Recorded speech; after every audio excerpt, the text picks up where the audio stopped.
Coming up on Look Today, well, Ed Bartholomew, the president of the Warren County Economic Development Corporation, presented a talk on affordable housing in Glens Falls last night. We were there, and I've got details. And we've got update on the proposed $9 million school project in Bolton Landing. More on that coming up. And Commissioner Michelle Madigan of Saratoga Springs delivers a presentation on Saratoga Go. I've got those details. And it's all ahead on Look Today.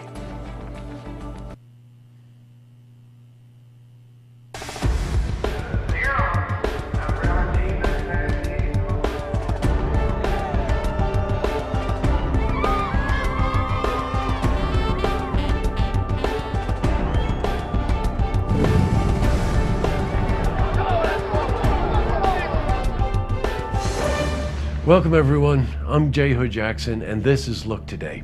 In tonight's program I sit down with John Strow. He's a town supervisor for Queensbury. He's here to talk about economic development at exits 18 and 19 in part one of my interview with him. I also sit down with Dr. Andrew Garner. Now he's a family physician in Glens Falls as well as a medical director for Insight Medical Corporation. And he's here to talk about new research into chelation therapy. Plus, we've got your weather for the Tri-North counties, but first, these headline stories. Well, in our lead story, we got more details on economic development in Warren County. Now, the Community Development Office program in Glens Falls recently received a grant from New York State close to $400,000. Now, the program, in collaboration with Warren County EDC, will allocate these funds to help people in their living situations. Well, a meeting took place last night at the chelation, did I get that right? Chelation.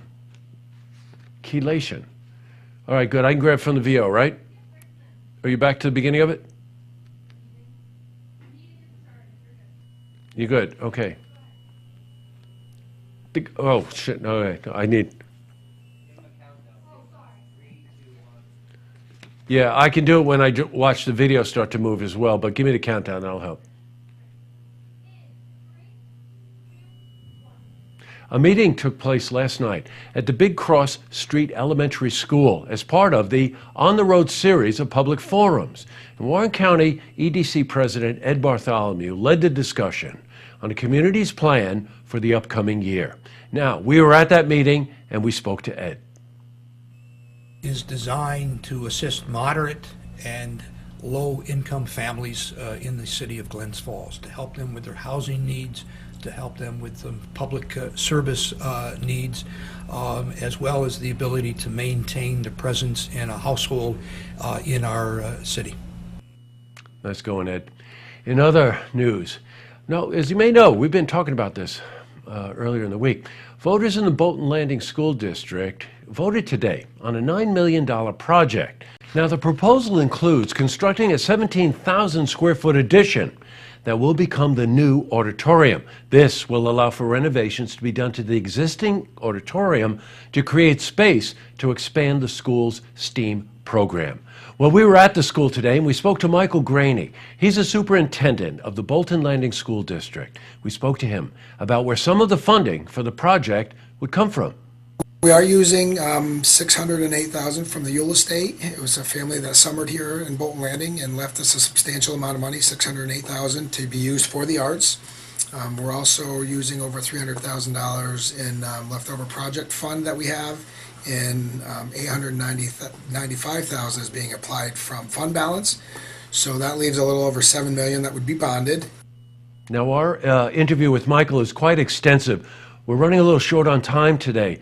But tomorrow, we'll pick up on this story where he'll talk about the renovations to the school and why this is a good idea for the voters, all right? So stay tuned tomorrow night for that. Switching from news to weather. Today saw increased temperatures. It got into the 40s, although it felt cold out there. Let's see how the rest of the week is shaping up. For a more detailed look at our weather, let's head to the Glens Falls Weather Center for a look at your first forecast. Well, thank you, Jesse. Right now, as we jump into the first look forecast, we are still watching another cold front beginning to push our way. Already seeing some light shower activity trying to swing on through ahead of that front as we head through tomorrow, or tonight rather, into tomorrow morning. High pressure trying its best to ridge back in, but it's really being just following in the wake of this latest front. That's offshore for us right now, but down across the southern portions of Florida.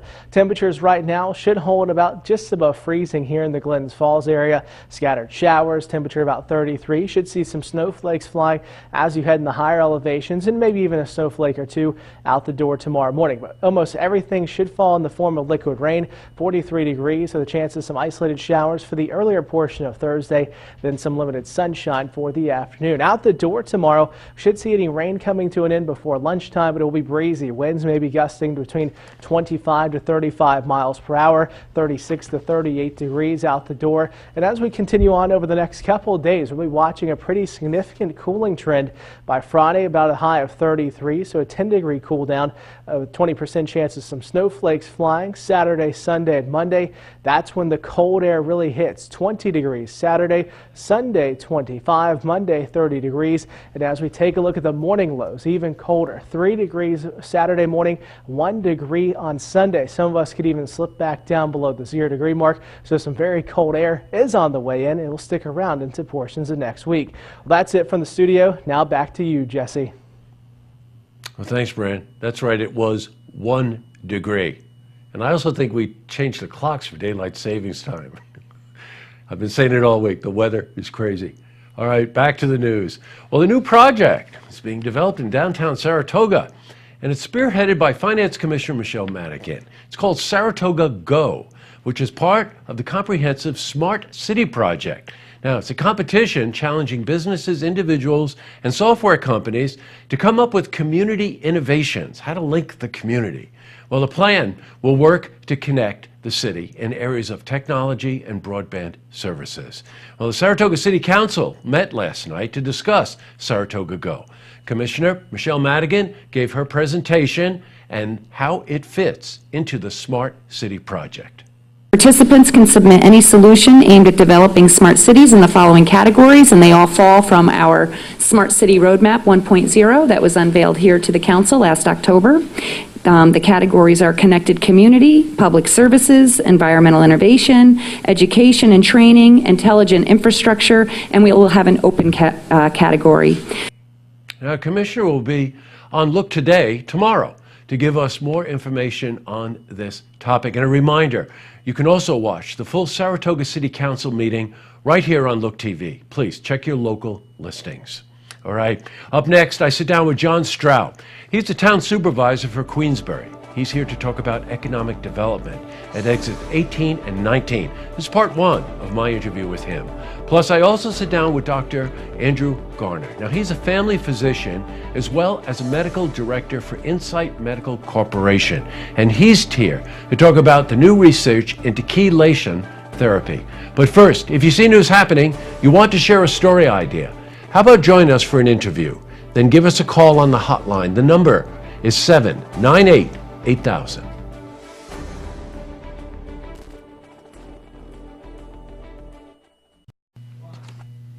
Well, that's all the time we have for this edition of Look Today. Got a bunch of lookouts for tonight. First one has to go to Ed Bartholomew. Ed is always involved in economic development at Warren County in a very meaningful way. And last night's forum was just another example of that. Congratulations, Ed. And also, we recorded an episode of Beyond the Headlines this morning with Michael Lenz, and his guest is Christine Duffy, the president of SUNY Adirondack. It was an amazing program, and please watch for it this weekend because we will be premiering it, I think, on Saturday. Also, I want to welcome a new client, a new marketing partner, Mosaic Wealth Strategy Group right here in Saratoga. We're getting to know them, they're getting to know us, but they will be one of the features in our series, A Look at Seniors. You can't let Wednesday pass without a note that it's Wednesday without women. Thank God all the women here at Look Media showed up for work today, but they were wearing red, and we applaud them for that. Last but not least, one of our marketing partners is Pasta Pani. That's an Italian restaurant in Clifton Park, and every Tuesday they do Takeout Tuesdays. And last night I took out from Pasta Pani on Tuesday, and the meal was just delicious. Now, Clifton Park, of course, is a nice stop between Albany and Saratoga, so there's a sales pitch for Pasta Pani. And last but not least, our Facebook question of the day has to deal with my interviews with Congresswoman Elise Stefanik. Let us know what issues you think should be addressed by our Congresswoman. All right, that's it. Tonight on Look TV, it is the Saratoga City Council meeting, uninterrupted in its entirety. And don't forget, tune in tomorrow night for the stories that matter to you. Good night, everyone.